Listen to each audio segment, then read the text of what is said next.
Hi, it's Todd from Todd Cutler here, and I've got this horn and bone layered medieval eating knife. And it is a lovely piece. But I'm just going to talk about the sheath very quickly first. So it's a winged sheath. These came in sort of Viking period, but then it stayed through until about 1550, even 1600 in some areas. But it's a particularly distinctive shape.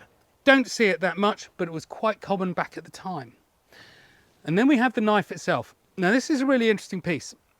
So this is based on one that was recovered from the Thames, and it was a 14th century piece, and that's quite typical with this blade form here. So that you can see it in that. But then the handle itself is the horn and the bone layers interspersed with little brass plates, finished off with a lovely little tang button at the top here.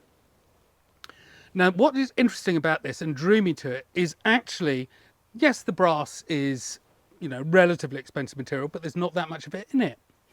But then you've got the horn and the bone as well. In pieces that size, they're probably waste material pretty much. So you could argue that this is not a low status knife, obviously, but it's a nicely solid middle class knife. But equally, if you lie to the people who come and talk to you, you can tell them that it's ivory and horn and gold. So it actually works as a really high status knife as well. So the reality is the knife of the period would have been a middle class knife.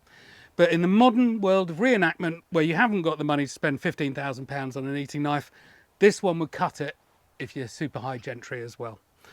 Cut it. That wasn't a deliberate bad pun, by the way. So there we have it, the medieval layered eating knife. Lovely.